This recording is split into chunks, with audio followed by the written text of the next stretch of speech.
And praise the Lord. What we have watched today, mga kapatid, patunay lang na sabi ng ating ang pastor kanina, HBBC is going for excellence. Amen? That's excellence. Amen? And to God be the glory. What a blessing. Thank you, Pastor Ver, for that wonderful lesson in life. Insuro na tayo, iti sa iti apo, iti talo nga wagas, tapnon, magunod tayo, iti anay nga panagbiag towards our service to God. Amen? By proclamation, imitation, and vocation. And speaking of excellence, mga kapatid, naalala ko yung kwento.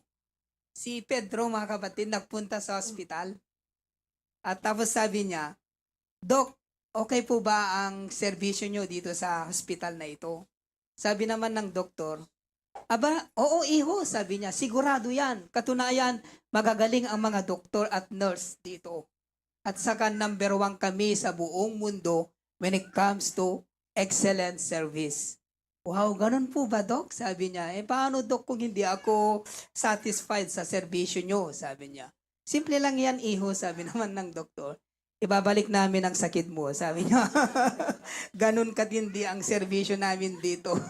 Ibabalik namin ang sakit mo pag hindi ka contento or satisfied. What a blessing. Amen?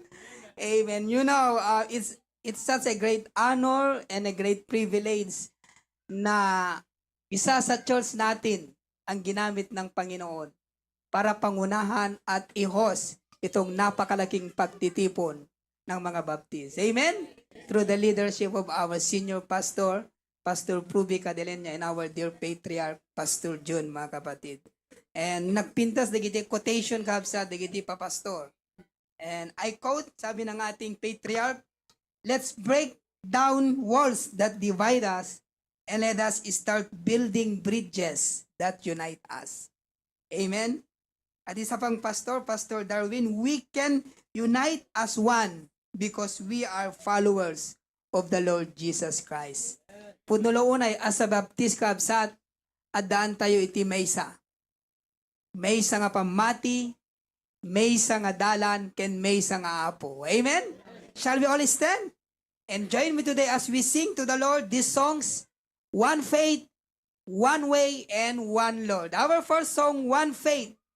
Faith is the victory. Faith is the victory. On the first verse, all together now. And come along the hills of light, ye Christian soldiers rise, and press the battle ere the night shall veil the glowing skies. Against the foreign veils below, let all our strength be heard. Faith is the victory we know that overcomes the world. Faith is the victory. Faith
is our faith that Jesus saves. Amen? One way, Jesus saves.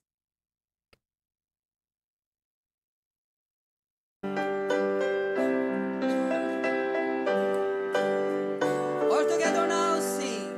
We have heard a joyful sound. Jesus saves, Jesus saves. Spread the tidings all around.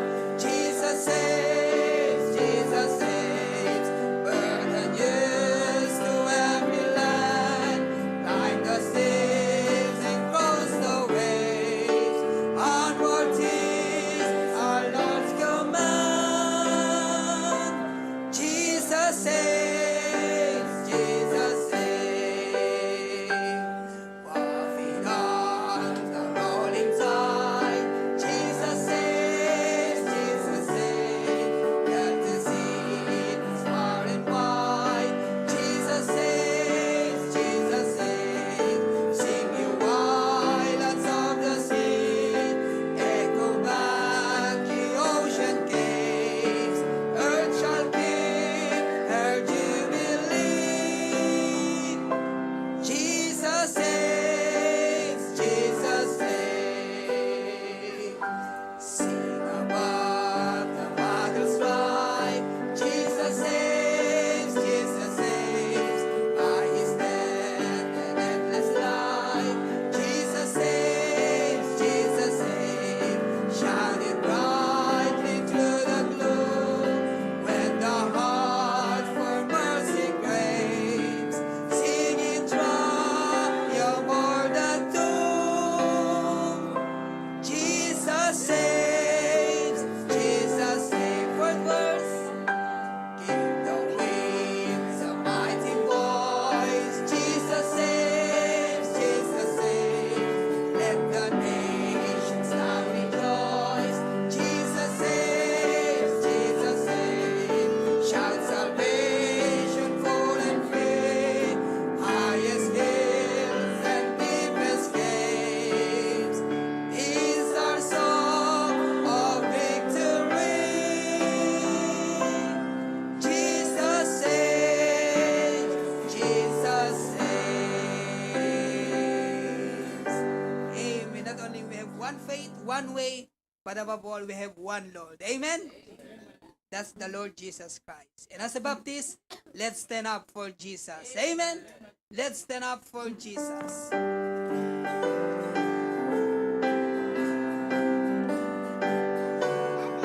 All together now, sing.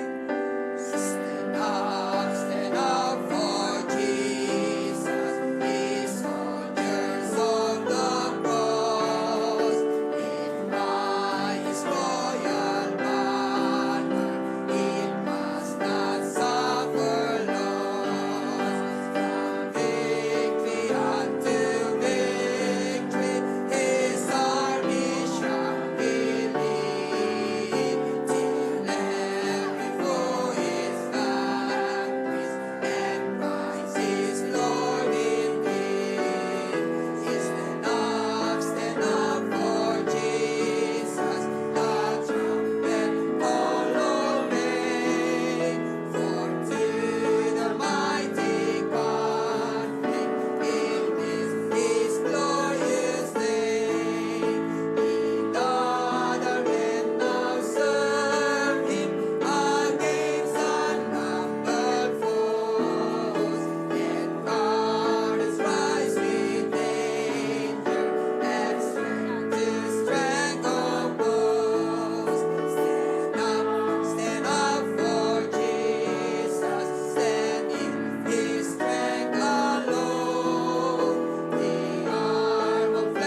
our singing. Amen?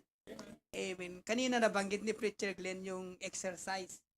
Alam nyo, meron ko akong bagong tip na exercise kung gusto nyong pumayat mga kapatid. Gawin nyo lang ito, yung ganitong exercise. Madali lang yung ganito mga kapatid. Ganyan lang. Para pag may tao na magbibigay ng pagkain sa'yo, ganun mo. Okay? Sigurado papayat ka maganda. Magandang exercise yan. Pag may kasama ka tapos bibigyan ka ng pagkain, ganun mo lang. Ayaw. Papayat ka ba? But anyway, shall we all remain standing up, sir? Get our Bible for the reading of God's word. May I call on preacher, brother, and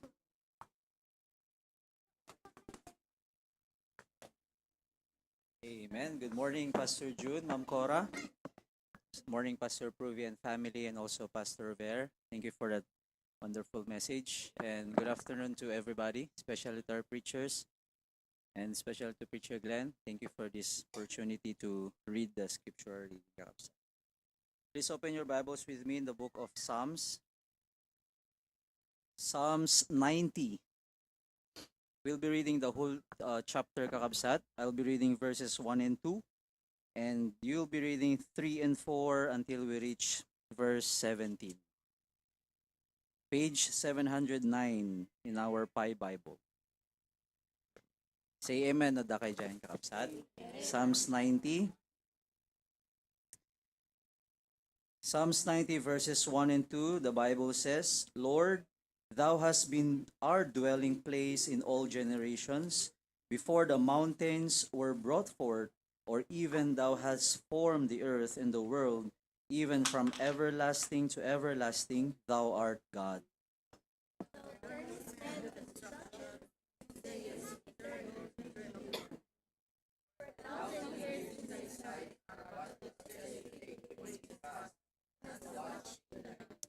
Thou carriest them away as with a flood. They are as asleep. In the morning they are like grass which groweth up. In the morning it flourisheth and groweth up. In the evening it is cut down and withereth.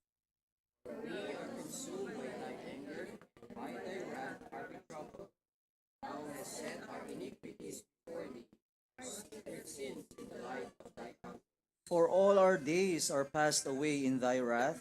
We spend our years as a tale that is told. The days of our years are 80 years and 10, and if by reason of strength they be 80 years, yet it is their strength labor and sorrow, for it is soon cut off, and we fly away.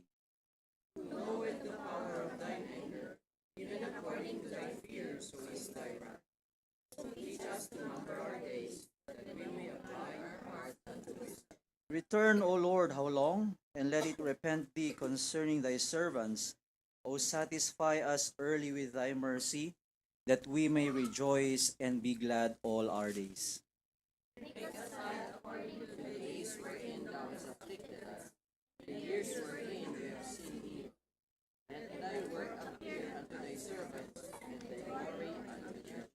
All together in verse 17, ready, read. And let the beauty of the Lord our God be upon us, and establish thou the work of our hands upon us. Yea, the work of our hands establish thou it. Nagpindas ti Ilocano na di kaabsat, kunana, ket ti imnas ti apo a Diyos tayo adda kumakada tayo, ket patalgedam kaditi aramid dagiti imami kada kami. When ti aramid dagiti imami patalgedam kuma. Let us pray, kakabsat. Our gracious God and Heavenly Father, we praise you again, Lord, for this brand new day. Thank you again, Lord, for this chance to live, O Lord, to serve you and to honor you. Thank you, Lord, for this time that we gather together again in this sanctuary to honor you, O Lord God, and to learn thy word. Thank you, Lord, for thy word that we just read. We realize that life is short, O Lord. The end is near. We can see it from the happenings apo dito lubong, and Jesus is coming very soon. So Lord, teach us to number our days. Teach us, O Lord God, that the true happiness and joy in our lives is not the material things that we have, O Lord God, but it's our fellowship and our relationship with you, O Lord God. So kasi DJ preaching that tayo, Lord, help us, Lord God, to pursue you, pursue excellence in serving you, O Lord. That's all that matters.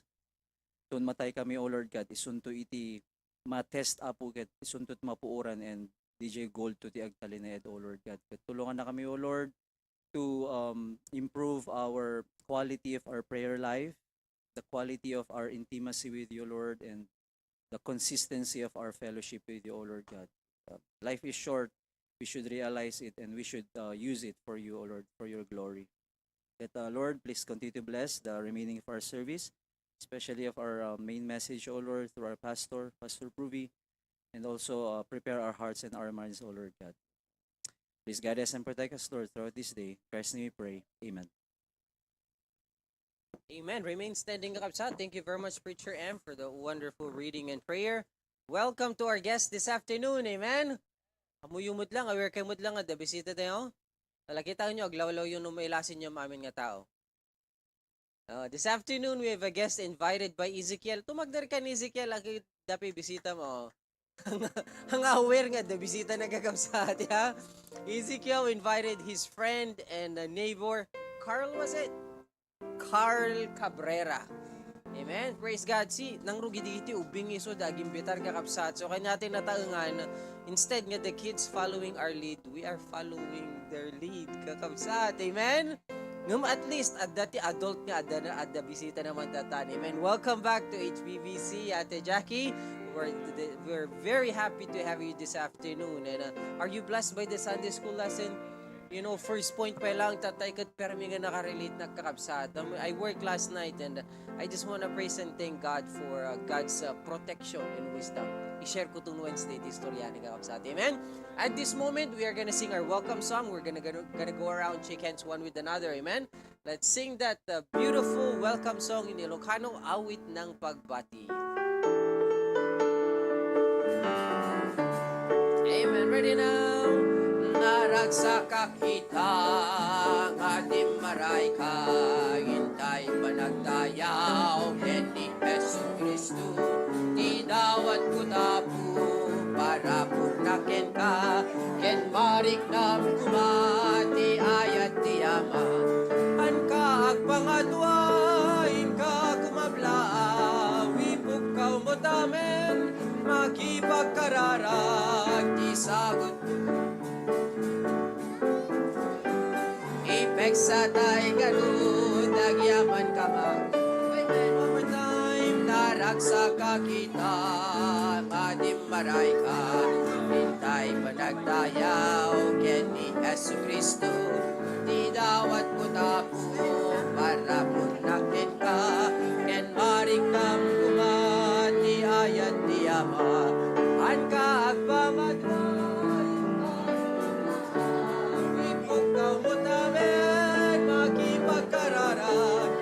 sagut di aku ketalkan kararwa ipek sa tay garut nagyaman kamak ipek sa tay garut ipek sa tay garut nagyaman kamak.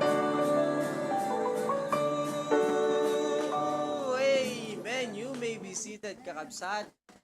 Sabsabalit ragsak na nga magitat sinagtunggal mesa. Amen. Aside from praising God with that great reminder kay DJ message ni Pastor Ver, DJ kararag diyem ta tiket adaman niya pa lagip kanya akong kakabsat, you know, life is truly fleeting. Ito yung Miyerkules ko man nga istoryahan. Amen. Talaga nga. God is just so amazing, kakabsat. God is amazing. Amen. I hope and pray that you're experiencing that for yourself. DJ ko na ni Pastor Verta tay the intimacy ti Apo that every step of the way, if you see Him, you feel Him, you experience His grace, or whatever experience you have, you can relate by His grace or mercy and love. That's intimacy. Amen? Praise God for that wonderful message. This afternoon, kakabsat, praise the Lord, Pastor Pruvi and our dear Patriarch, Pastor June, were invited to our Bible mode in Santa Ana, Manila at MBBE. And well, I don't remember if Pastor June's been invited to speak in that Bible mode, but it's been years that he has attended in person. So this morning at 6 a.m. Philippine time, midday for us, they flew from Lawag to Manila and they safely arrived in Manila. The Bible Mode Conference will start tomorrow, Tuesday in the Philippines, Monday for us. Preacher M was asking, will there be a live stream? Ang ko sigurado, but sigurado pa the Zoom. Amen? There will be some, not some, there definitely will be a time difference, but for those who are able, let's join and let's be prayerful for our dear pastors. Amen? For Pastor June, who will be preaching, and also Pastor Pruvi that will be preaching during the Bible Mode Conference in Manila. Duray adadat Manila kakabsat ni Pastor Pruvi latag preach kanya tata. Amen? Praise God for technology. So, nakita yung DJ video, DJ National Baptist Data Time. So, I don't know if you guys joined the service yesterday, but in the beginning of the service, Pastor Pruvi explained how there was a very short time to prepare for such a conference. It took us a while to prepare for the family camp in Batak, and there's only a very short transition between the family camp in Batak and the National Baptist Day. But praise the Lord, by His grace. Amen? At pagyamyamanan ni Pastor Pruvi, di kiti tao nga nagparamat iti apo. But adayute man ni Jay kakabsat, but in spirit, kanayon ting adajay. Amen? We're able to join them via live or Zoom. And our contributions, our offerings, I know sometimes hangko pemi bagangkat ni bagadan tulat ta de Shelican Erna kuya, somebody committed, somebody gave for this program, like, oh wow, that's great. I forgot to remind them, or I forgot to share. So I praise and thank God for your love and support for the ministry, Gabsa. Truly, it's an excellent thing to behold how God is using each and everybody in the excellence of His work. Amen. Hangko may bayagan ka kapsat. We're gonna go to two specials before we hear the preaching of God's word through Pastor Pruvi. Go ahead then.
Oh, praise the Lord. Magandang hapon sa inyo.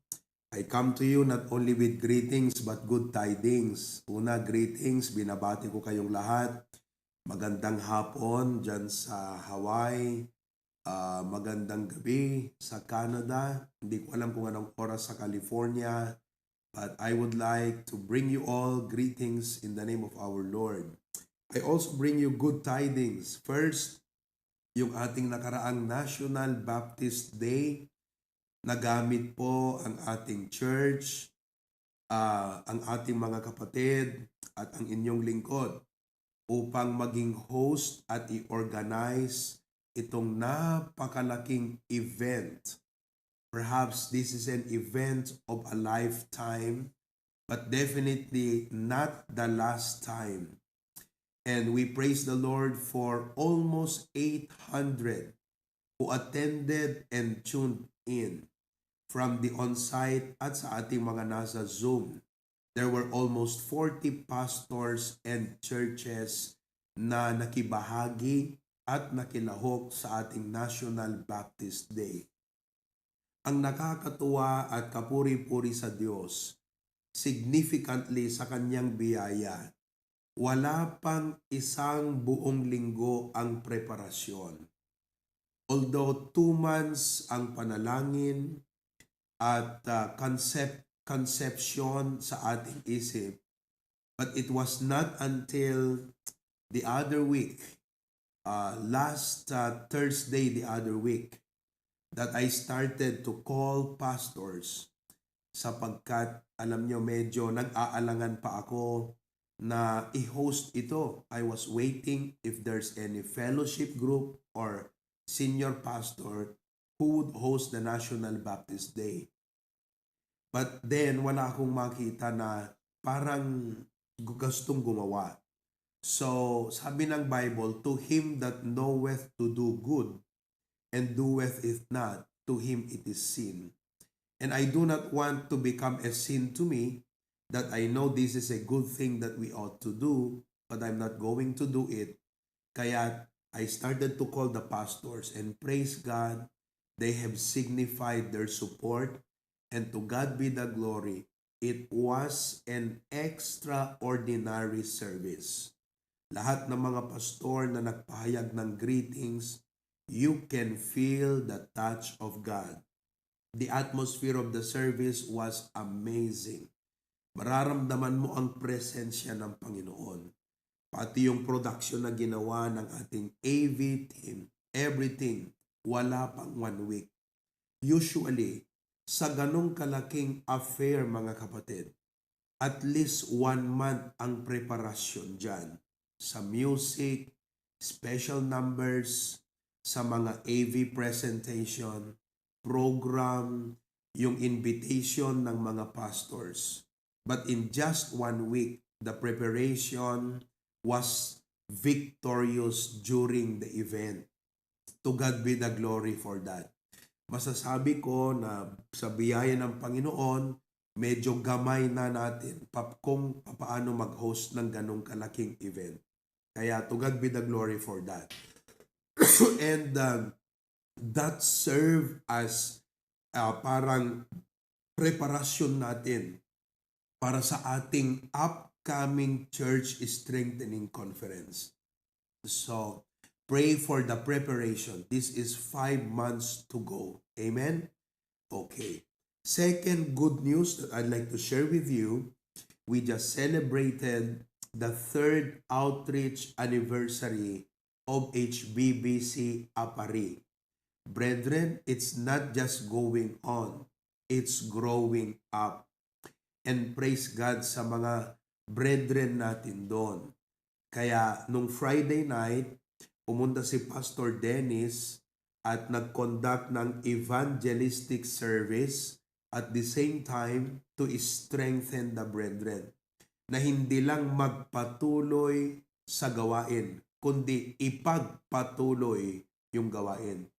So salamat sa Diyos that we have brethren who are not just going on, but they are there to help the ministry go on. Continue to pray for Mrs. Ma'am Evelyn Villena and for her health. Talagang napakasipag po niya, napaka-dedicated. Ang kulang lang talaga ay physical health. But in spite of that, the ministry is going on. So praise God for that. Amen? So ito ay bunga ng ating mga panalangin, mga kapatid.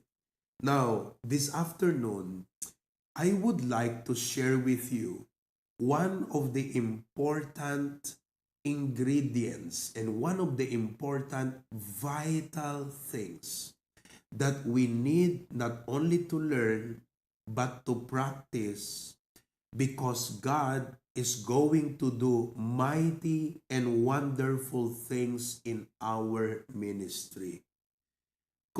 Personally, as your senior pastor, I can sense, I can see, and I can share that by the grace of God, bukod sa maraming challenges tayong pagdadaanan, may mga nais gawin ng Diyos na dakila sa ating mga buhay, sa ating mga pamilya, at sa ating church. So I would like to bring to you the message this afternoon about prioritize prayer. Prioritize prayer. This is something that we don't want to set aside or to neglect. In our ministry, prayer is the game changer. It's not just our efforts, it's not just our willingness to work.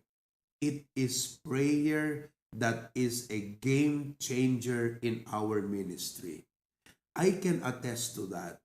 Well, from a biblical perspective, for example, sa buhay ni Jabez, dito sa 1 Chronicles chapter 4, makikita nyo sa verse number 10.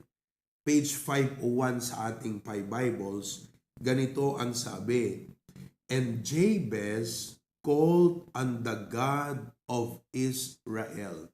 Before I would read verse 10, let me share with you 9. "And Jabez was more honorable than his brethren." You see, his life was extraordinary. His brethren was living a common life, but he was more honorable. Angat po siya. In other words, excellent. That's our theme this year. Excellent. And Jabez was more honorable than his brethren. His mother called his name Jabez, saying, "Because I bear him with sorrow." The life that he came from, his background, was very unlikely to become extraordinary. The value and worth was nothing, but it was prayer that changed his life. It was his prayer that made him more honorable than his brethren.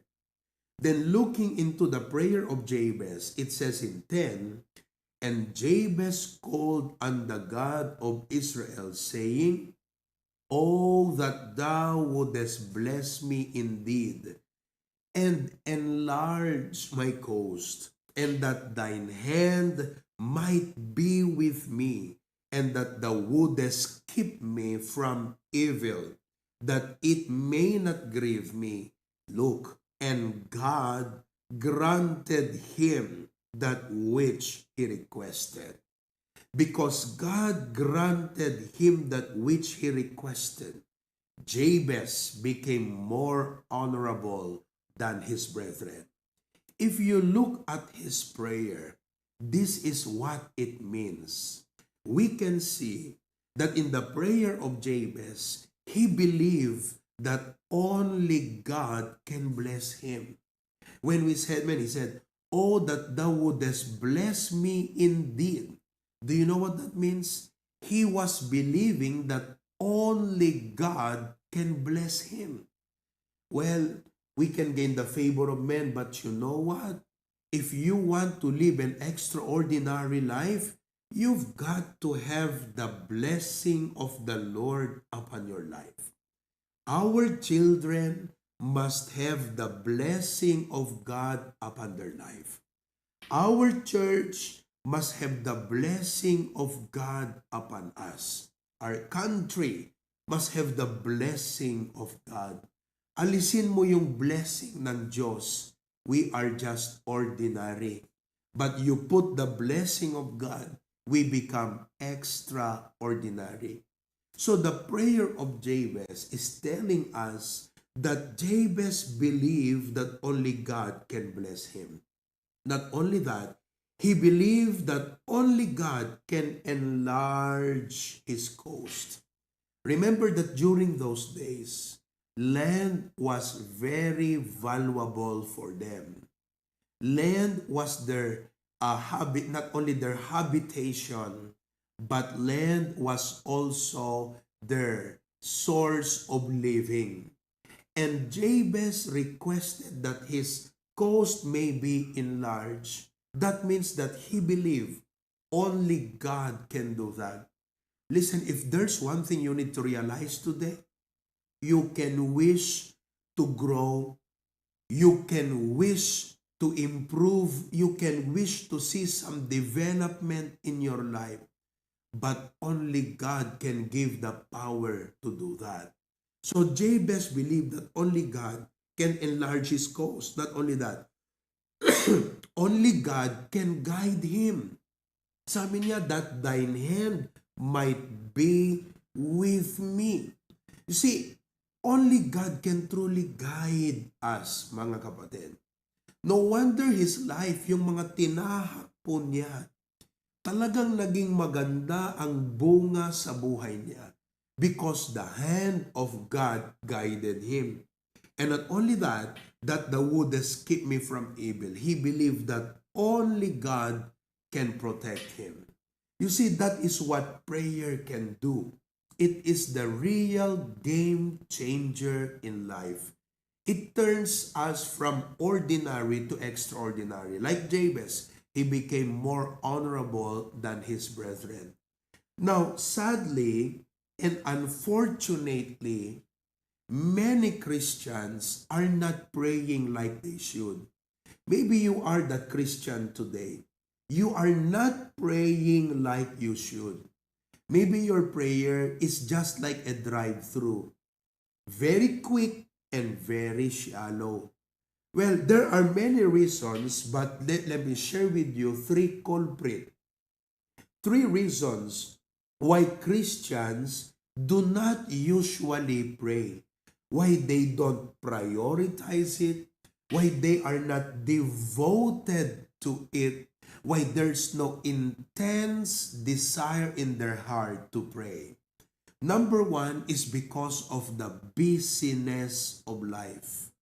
Busyness of life. Sino sa inyo ang masasabi nyo na sobrang busy nyo sa buhay? Napaka-busy mo sa iyong buhay. Okay? We live in a world where everything seems to be running at full speed. Marami ba sa inyo, meron ba sa inyo, pag umaga, parang laging nagmamadali. You're always catching up and running against time. School, work, family, social commitments, lahat ng ito'y tumatakbo ng mabilis. Parang isang makinang umaandar na halos mapagod na, mga kapatid. Is that how you feel today? You're just like an engine that keeps running, mga kapatid. Now, when you become too busy that you do not prioritize prayer, let me show you the tragic effect in your life. If you are just like an engine that when you begin to work and you just work double job, triple job, you're like an engine that keep running. Listen to me. Imagine if you're driving a car with a powerful engine but you forgot to put oil on it. Isipin mo na yung makina. pinatakbo mo na walang oil.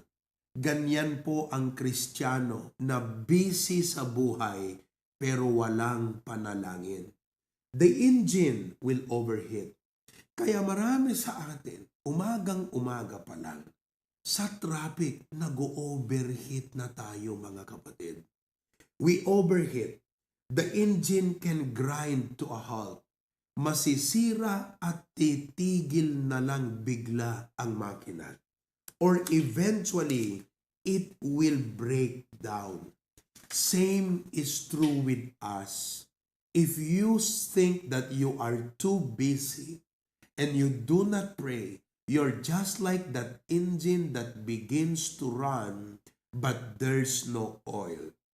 Imagine if an engine has an oil, it goes on running.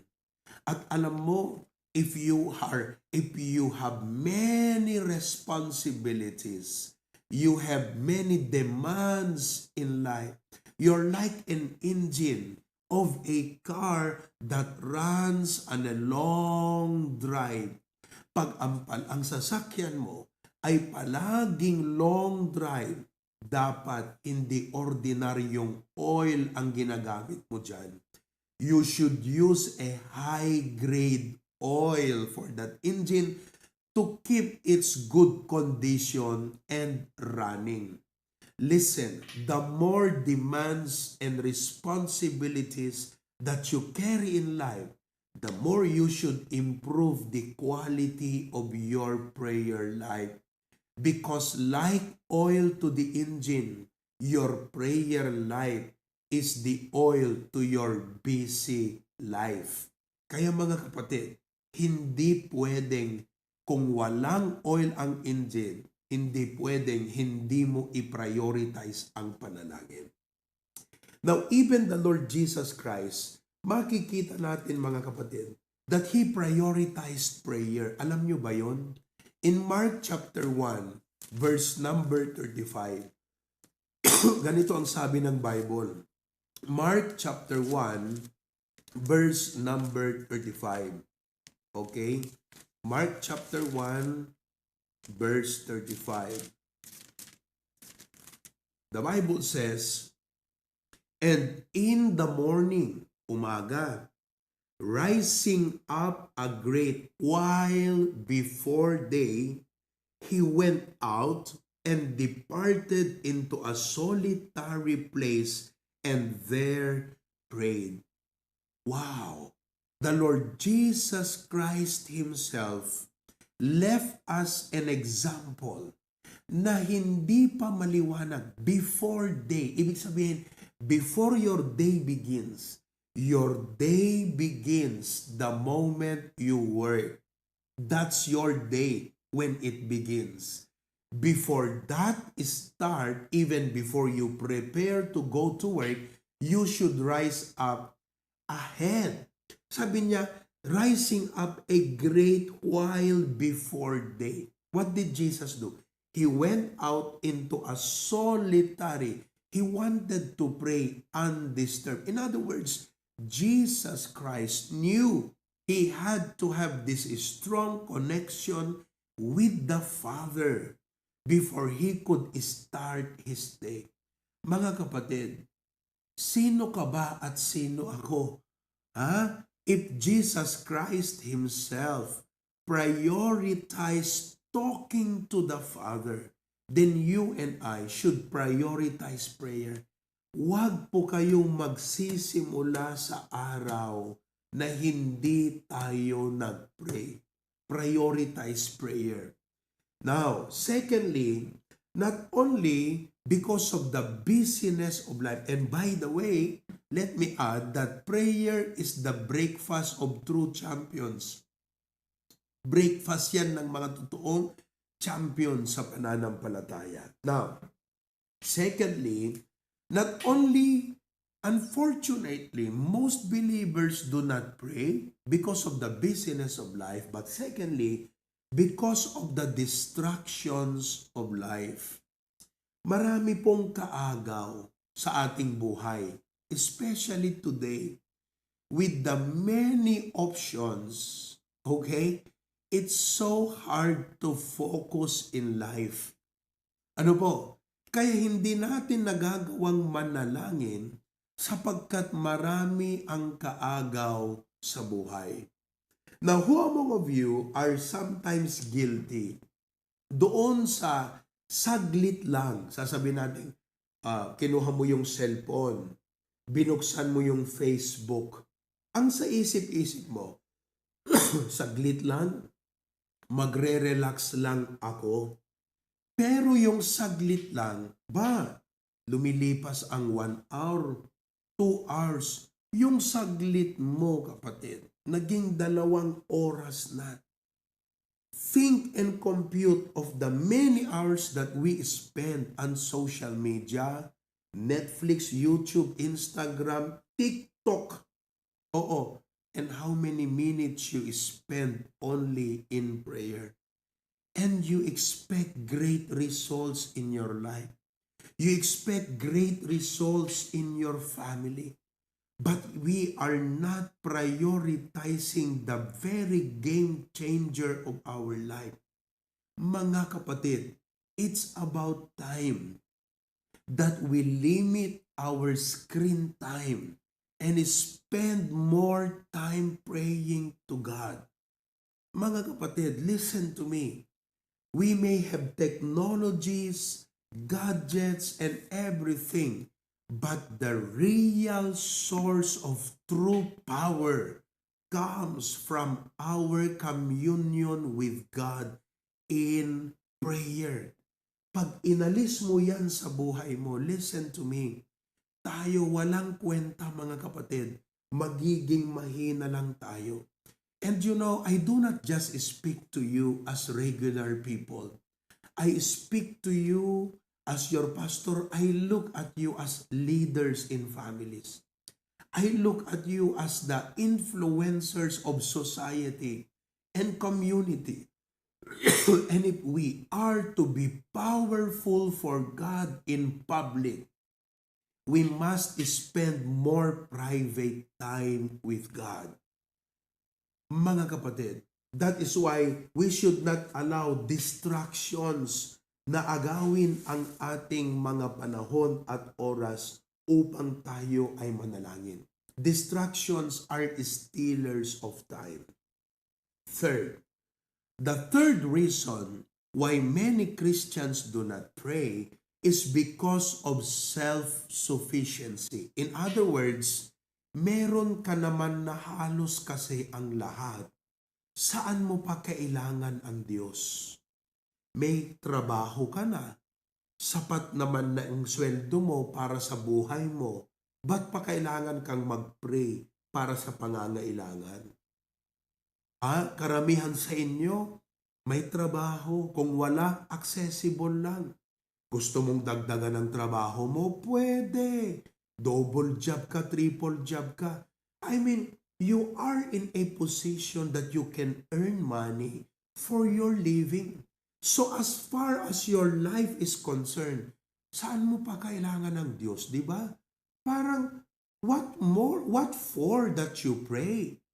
That is why it's sometimes difficult to invite people to come to church because they don't feel their need of God.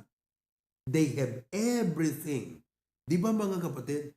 Until God takes those everything, pag tinanggal ng Diyos ng lahat yun, saka sila makakaalala, Panginoon, kailangan kita.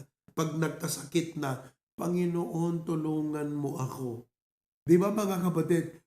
But if you are living a life that has sufficient provision, sufficient things, nagiging challenging ang maging prayerful, mga kapatid. I would like for you to know that just like busyness, the more busy you are, the more you need to spend more time with God. The more distractions, the more you should discipline your life. And listen, the more comfortable life is, the more you should pray to God. Don't let the blessings stop you from calling upon God. Huwag mong hayaan ang pagpapala ang maging rason na hindi mo na kinaka-fellowship ang Diyos. Mga kapatid, your blessings are all the more reason that you should fellowship with God in prayer. So people do not pray because there is so much sufficient in their life. Sabi nga natin minsan, I've got this. Kayang-kaya ko ito. Pero mga kapatid, listen to me. We need God in our life. Amen po ba? We must prioritize prayer in our life. Now, why should we prioritize prayer in our life? May I share with you important aspects in our life that prayer can make a difference. Ito'y mga bagay na dapat ma-identify natin sa buhay natin. Mahalaga ito. We cannot afford these areas to be neglected. Number one, your relationship with God. Hindi pwedeng mapabayaan ang iyong fellowship sa Diyos. Number two, your plans. Number three, mga kapatid, spiritual warfare. Remember yung message ko nung Miyerkules? We need to have victory every day. Either you live a victorious life na na-overcome mo ang lahat, you have the strength to overcome, or don't live at all. Parang sundalo, kung hindi ka handang makipaglaban, huwag kang sumabak. Spiritual warfare is real every day. This is the reason why even though God wants to bless your life, hindi nangyayari sa buhay mo because you are always defeated. We'll discuss about that. The fourth aspect that's very important is your mental health. Don't you say that you are strong mentally. Wait until you have a problem and you will realize you are not mentally prepared and capable to face those challenges of life. Mga kapatid, and there are some things more that we are going to discuss. But first of all, we need to prioritize prayer. Bakit po? Because of our relationship with God. Listen to me. Do you know what is the most important relationship in your life? Let me ask you. May I tell you, your relationship as husband and wife is not the most important relationship. It is important, but not the most. Your relationship with your parents are not the most important. Your siblings are not the most important. The most important person in your life is God Himself. Prayer is our key to fellowship with Him. He longs that we fellowship with Him. Ang sabi nga ng Bible, dito sa book of James, draw nigh to God and He will draw nigh to you. God wants intimacy. God wants intimates. Nais ng Diyos na may mga close sa Kanya, mga kapatid. Masasabi ba ng Diyos na ikaw ang isa sa mga close sa Kanya? Can you ask your seatmate, can God tell that you are one of the closest to Him?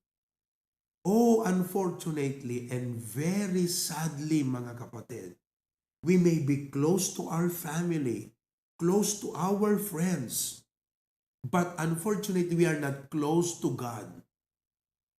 We are neglecting the most important relationship of all. Gusto kong ipaalala sa inyo, mga kapatid, God does not even need us, but He wants us. Akalain mo yun? Ang tao, kailangan ka, hindi kanya gusto. Your boss does not want you. They only need you. But God does not just need us. He wants us, mga kapatid. At sino ba tayo upang gustuhin pa tayo ng Diyos?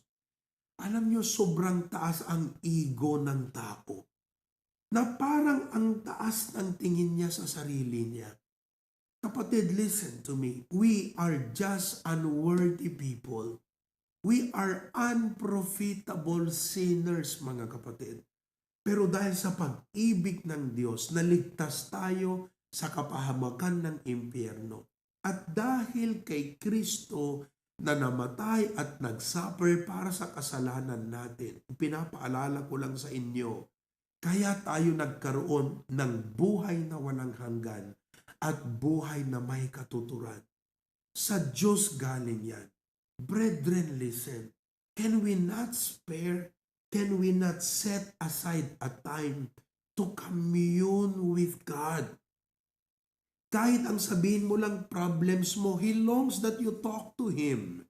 Kahit ang sabihin mo yung mga ask or petition mo sa buhay, but He longs that you talk to Him.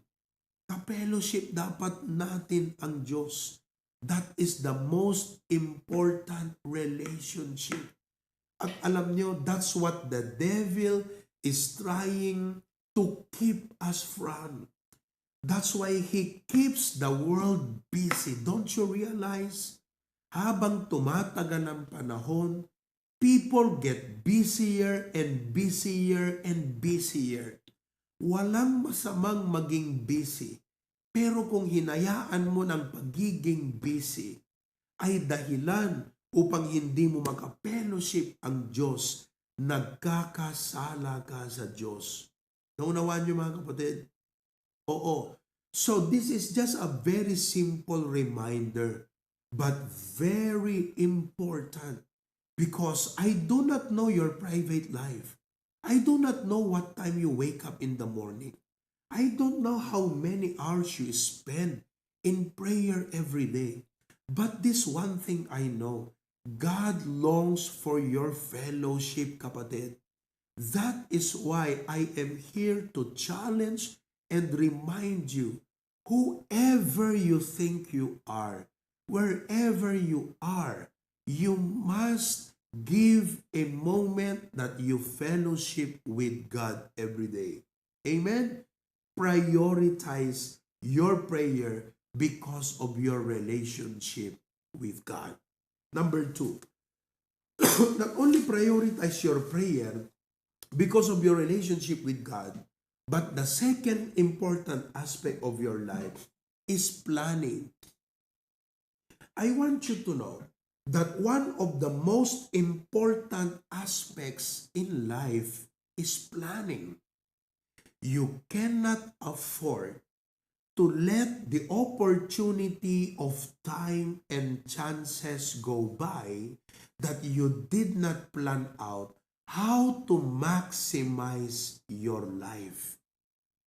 The best people are the people who always plan ahead how they will maximize their time, how they will manage their life, mga kapatid. Planning is very important. Now listen, there are 3 kinds of people in our place today, in your house today. Number 1, no planning. May mga tao na walang plano sa buhay. Tanungin mo ngayong katabi mo, may plano ka ba sa buhay, or what is your plan in life? Well, it was kind of funny but truthful. Kahapon, I was talking to the young ladies. Young ladies, listen. Planning is very powerful. Do not commit, ladies, do not commit yourself to a man who does not have a plan in his life. Kailangang may plano, sapagkat yung lalaki ang magdadala ng buhay mo. Mahirap pag walang plano, kapatid. Kaya nga, ang pag-aasawa, may tamang edad. And it does not necessarily mean you ought to be 27 to get married. But 27 years old is matured enough to understand that life cannot pass without being responsible. And to be responsible, you have to plan things out. Kaya nga yung 27 years old, may plano na yan sa buhay eh. Yung 15 years old, anong plano? Nag-aaral pa lang yan. So again, there are many people who do not have plans in life. Secondly, wrong plan. May mga tao, may plano nga, pero mali ang kanyang mga plano. Listen, would you like to have the wrong plans in life? Parang God gave you the opportunity to live, but you had the wrong perspective plan. Kaya iba ang pinaggagawa mo, iba yung nasusunod mo na plano sa buhay mo. You must be thankful. Sa church natin, may perspective plan. Ito ang ating perspective plan. Ito ang will ng Panginoon sa atin. Oo. Sabi ng Bible sa Ephesians 5, tignan mo ha, huwag kang maging unwise, sabi niya. Ephesians chapter number 5, in verse number 17, wherefore, be ye not unwise, but understanding what the will of the Lord is. Mga kapatid, do you have the right plan in your life? Do you have the will of God? Yun. So, ano yung number 1? No plan. Number 2, wrong plan. Number 3, right plan. What you want in life is the right plan. And the right plan can only be found in the scripture. If you want a plan that God can bless, follow the word of God.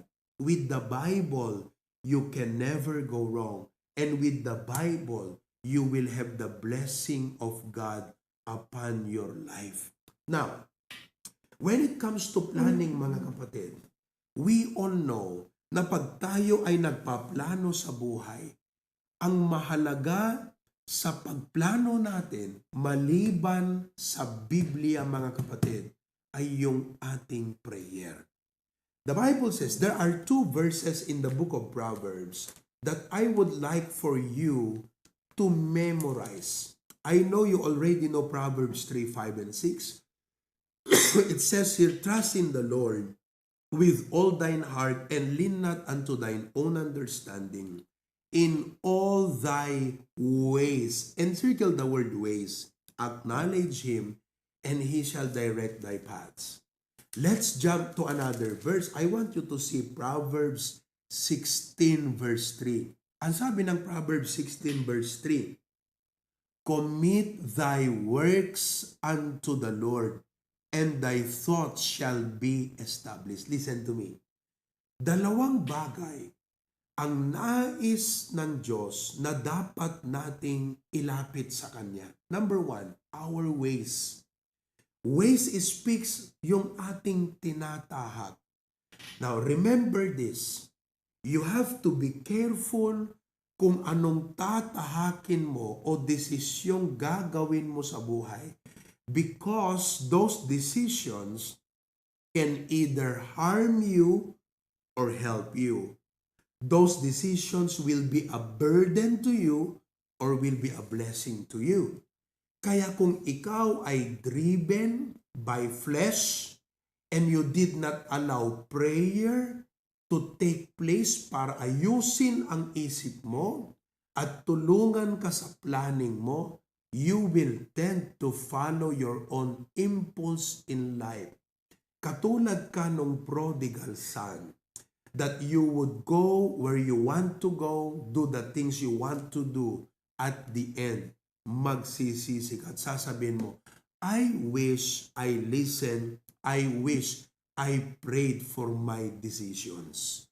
Kaya mga kapatid, gusto kong ipakita sa inyo, ano ang magagawa ng panalangin sa mga plano at desisyong gagawin mo sa iyong buhay. Number 1, prayer brings clarity. Ang panalangin, nagbibigay ng liwanag sa iyo. liwanag kasi minsan hindi natin alam kung tama o mali yung ating desisyon. We are left in a crossroad. Diba? Kaya ang sabi ng Bible sa James 1:5, if any of you lack wisdom, let him ask of God that giveth to all men liberally and upbraideth not, and it shall be given. Ang ganda. Tingnan nyo maigi ha. Sabi doon, if any of you lack wisdom, let him ask of God. When you begin to realize that you lack the wisdom, that you cannot depend on your feeling or on the pressure of your family, the pressure of the people around you, naguguluhan ka sa gagawin mo, nagko-conflict sa isip mo, alam mo ang dapat mong gawin, humingi ka ng wisdom sa Panginoon. And wisdom will give you clarity in your mind. Wisdom will show you the right thing. Tutulungan ka ng Diyos na maalala mo yung mga principles at laws sa Bible na magsisilbing gabay. And as God will give you the wisdom by showing you the principles of the Bible, liliwanag, lilitaw kung ano ang dapat mong gawin sa buhay.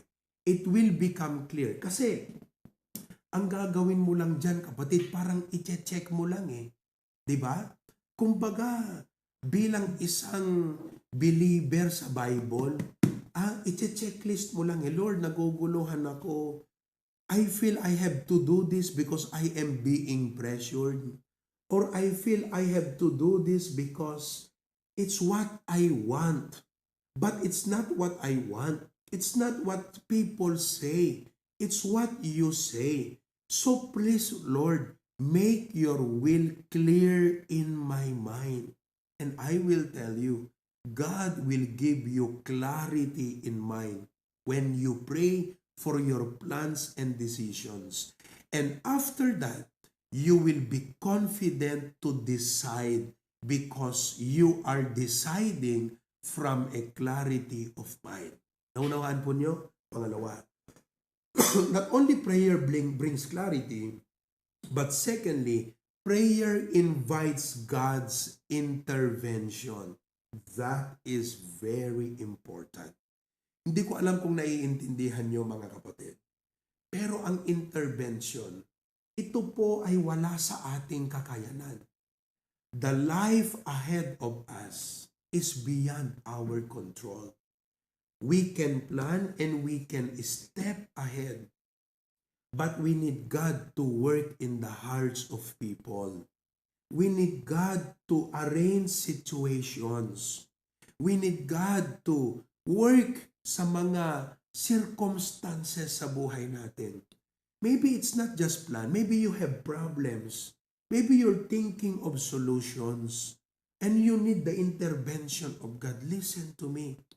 Divine intervention is real, mga kapatid. Divine intervention is real. Baka akala nyo, you don't have to DIY life. What is DIY? Do it yourself. No. Do it with God. Sabihin mo sa katabi mo, do it with God. Mga kapatid, prayer will invite God's intervention in your life. Amen po ba? Alam po nyo, nakakatuwa itong ating nakaraang National Baptist Day. Kasi puro intervention ng Panginoon eh. Oo. Kumbaga, I can only picture in my mind what it looks like to have a National Baptist Day. But how to make that possible? Only God can make it possible. Kaya when I was calling pastors prayerfully. Sabi ko, Lord, please work in the heart of this pastor. Nakakatuwa, pagtawag ko sa kanya, ipapaliwanag ko yung proposal. Alam mo ang sagot, Pastor, we are all support kami sa gagawin natin. Wow!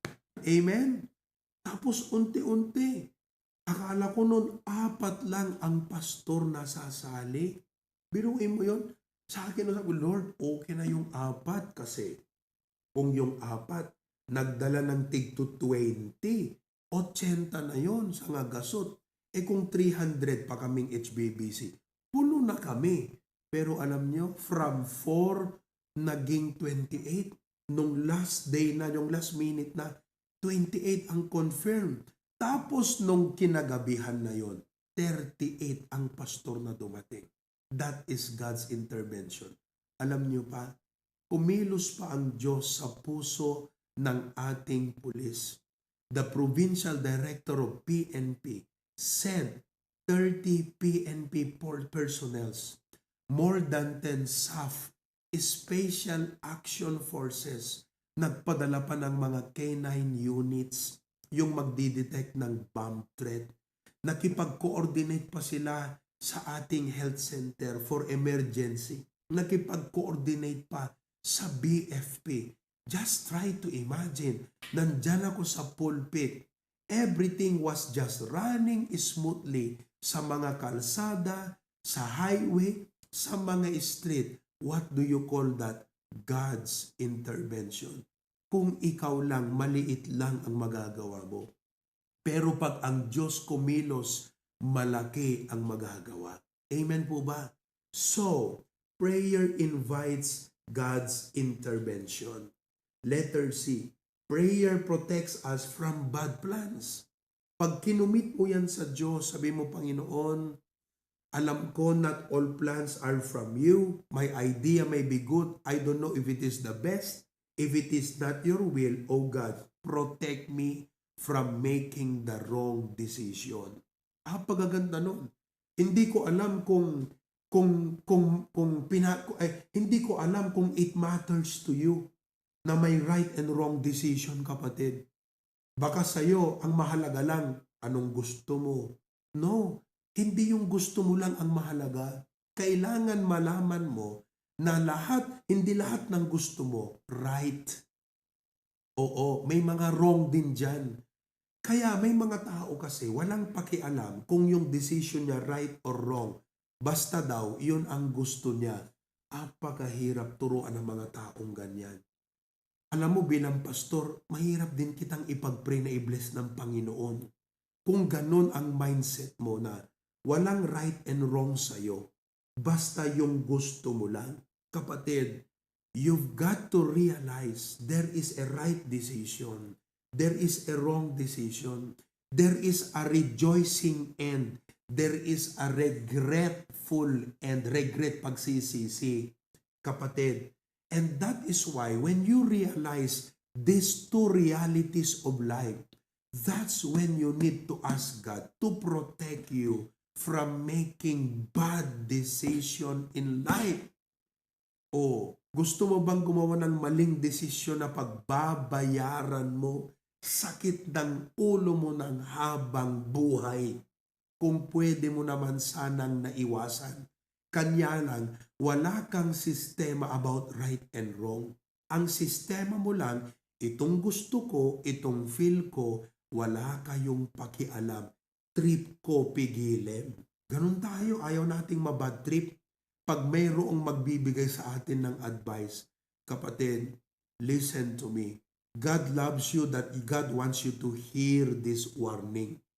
There is such thing as bad decision. But you can avoid that if you pray for your decisions in life.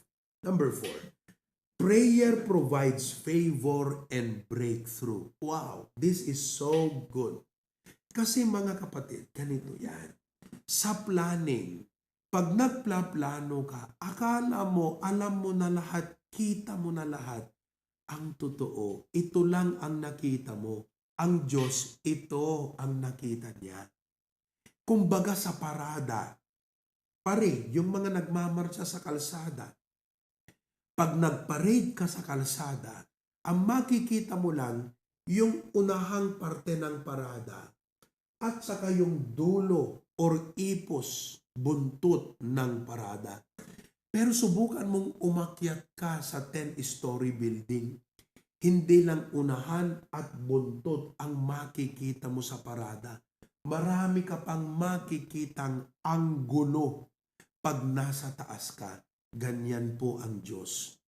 Why would you not pray and consult with God when God can see more than you do? His thoughts are higher than your thoughts. He can take your ideas way better.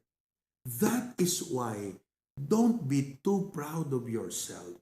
Even the best idea you think you have, you come to God and say, Lord, you know better than I am. You see more than I can. I entrust this idea and I need you to guide me through.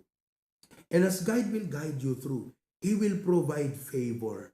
Once your plans will be aligned to the will of God, listen to me, pag na-align ka sa kagustuhan ng Diyos, God will open doors that might have stayed otherwise closed. God provides resources. He will provide wisdom, favor needed to execute your plan successfully. Hindi ko alam kung nakaka-relate po kayo sa aking sinasabi. Pero bilang pastor, many times ko na pong napatunayan ito. Na sa ating ministry, parang imposible, hindi mo alam saan manggagaling. Pero sige lang, sunod ka lang sa Diyos. Makikita mo, may mangyayari. God provides. That's why I tell you, prayer is the real game changer of life. It's the real game changer of your relationship with God. Would you like na ang relasyon mo sa Diyos dry? Deteriorating? Pag ang relasyon mo sa Diyos dry, dead, and deteriorating, mga kapatid, walang kwenta ang buhay mo. Ang Diyos lang ang nagbibigay ng totoong value sa buhay mo, kapatid. Hello? And number 2, prayer is the real game changer in your planning. So kung wala pa kayong plano sa buhay, parents, help your children tonight. Pag uwi nyo sa bahay, sit down with your children. Kung nakakaintindi na yan sa buhay, you start to talk to them about the will of God. Sabihin mo, anak, what is your plan in life? Pag nakatapos ka sa pag-aaral, what do you think you need to take? Can we pray about it? Gagayad kita, anak. Siguraduhin mo na ang plano na gagawin mo, hindi ka ilalayo sa ministry. Hindi ito malayo. I-guide natin ang ating mga anak sa planning. Then let us pray with them. Amen, mga kapatid. And I know that God will bless our life. O nagsaya atin, ababalang tibiyat tirabaw itidaga. Hiniram lang natin ang buhay natin sa Diyos. At huwag sanang maaksaya lang. Don't let time and chance go by.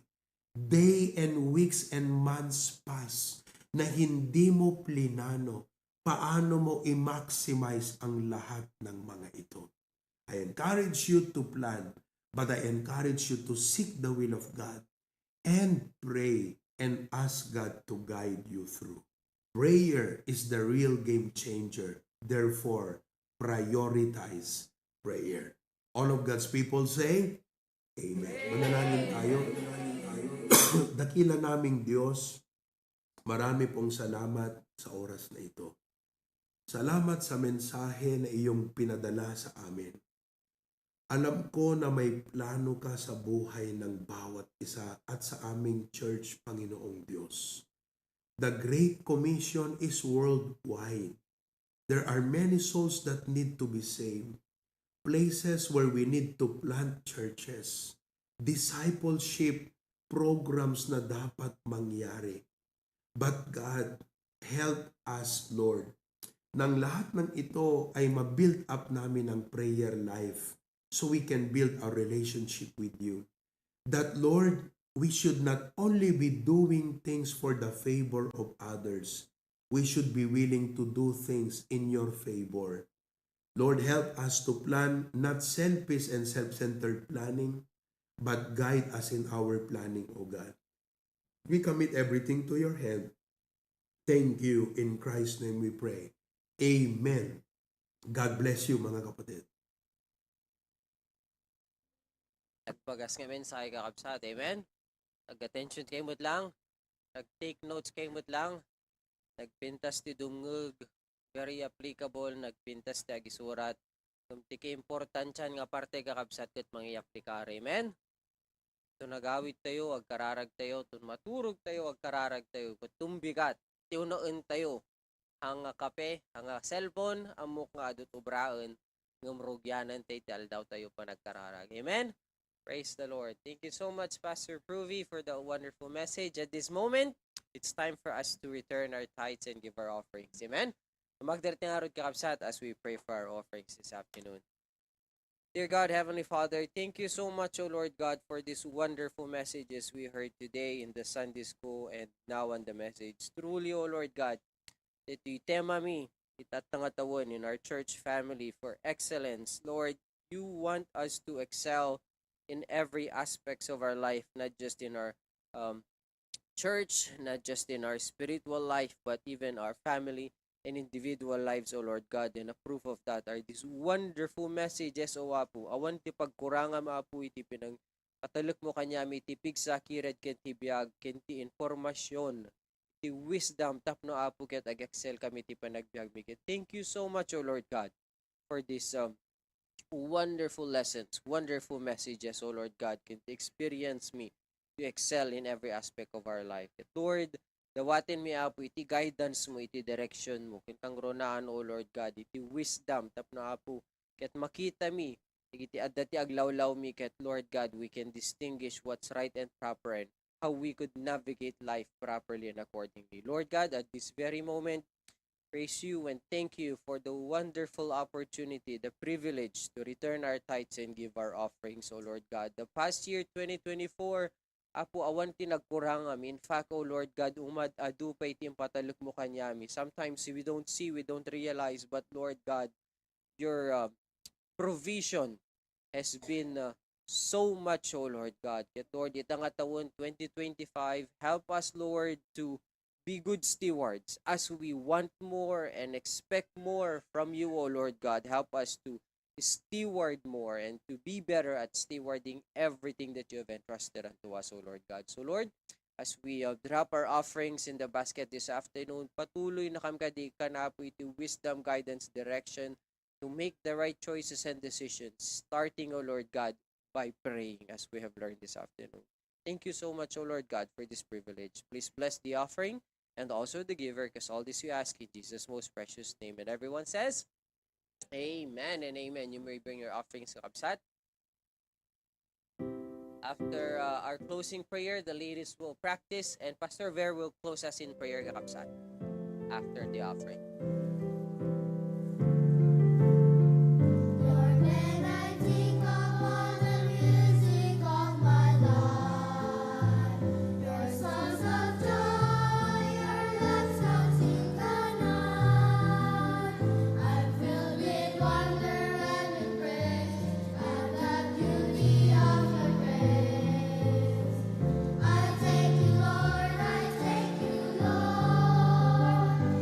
when I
Praise the Lord.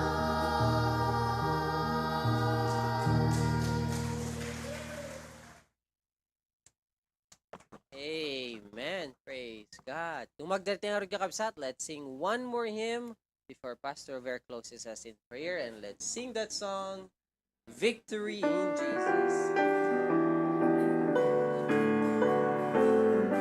Amen. Ready now, first verse. I heard an old story, how a Savior came from glory, how He gave His life on Calvary to save a wretch like me. I heard about His groaning, of His precious blood's atoning. Then I repented of my sins and won the victory. Amen. Oh, victory in Jesus, my Savior forever.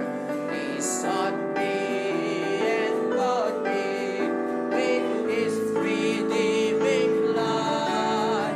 He loved me ere I knew Him, and all my love is to Him. He plunged me to victory beneath the cleansing blood. Second verse. I heard about His healing, of His cleansing power revealing, how He made the lame to walk again, and caused the blind to see. And then I cried, Dear Jesus, come and heal my broken spirit. And somehow Jesus came and brought to me the victory. Oh, victory in Jesus, my Savior forever. He sought me and bought me with His redeeming blood. He loved me ere I knew Him, and all my love is to Him. He plunged me to victory beneath the cleansing blood. I heard about a mansion He has built for me in glory, and I heard about the streets of gold beyond the crystal sea, about the angels singing and the old redemption story, and some sweet day I'll sing up there the song of victory. Amen. Oh, victory in Jesus, my Savior forever. He sought me and bought me with His redeeming blood. He loved me ere I knew Him, and all my love is to Him. He plunged me to victory beneath the cleansing blood.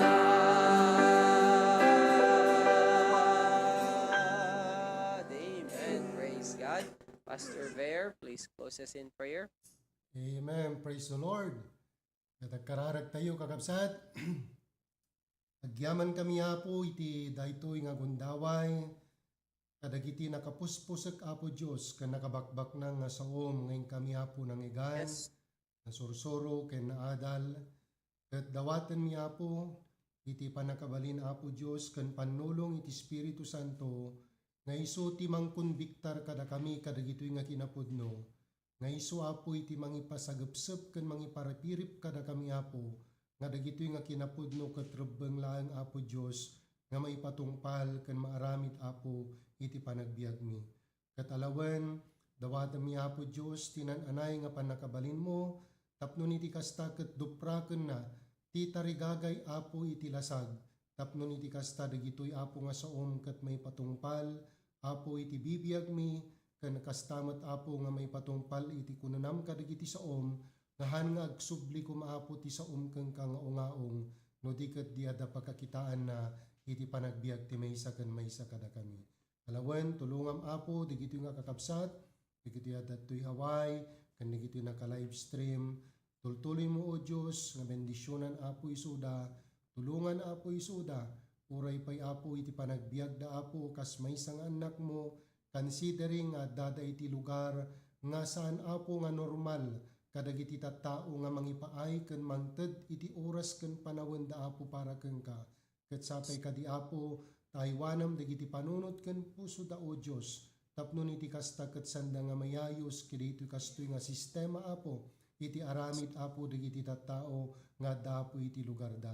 No di ket di mas adaddapay nga ited mo ti tarigagay apo napinget nga tarigagay ti puso da o Dios kadagiti saom ken iti nananay pay apo nga tarigagay da nga paramat pay apo para ken ka. Bendisyonam digiti pagtrabahuan da apo sika iti mangsaluad dagiti kiret piksa ken salunat da ken aramatem iti biag da nga napintas nga testimonyo apo Dios kadagiti tattao nga kapulpulapul da.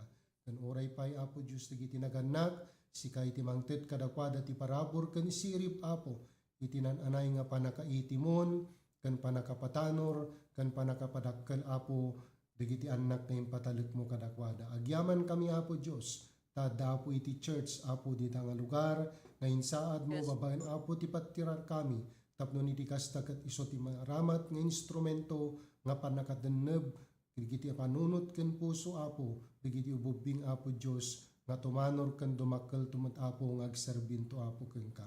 Ken nawatag ka bendisyonam oray pay digiti nga agtutubo sikat mga iwan digiti panunot ken puso da o Dios tapnosan nga gondawayan ni Satanas ken luglogen apo iti aramid iti lubong. Alawen sikat ti pangitaklinan mi apo dayti apo nga aldaw lawas ken oray pay apo digiti papastor mi sapay ta sikat imangted kadakwada iti balaygi ken panakabalin apo panangaramat mo kadakwada ngagbalin apo nga blessing iti Bible mo apo Dios. So once again, we ask all these things in Christ's most precious name. Amen and amen. Amen. Praise the Lord. Thank you very much, Pastor Ver. Good day kakabsat. God bless. We are dismissed. Iti ladies, ag practice. Don't forget to shake hands with our visitors.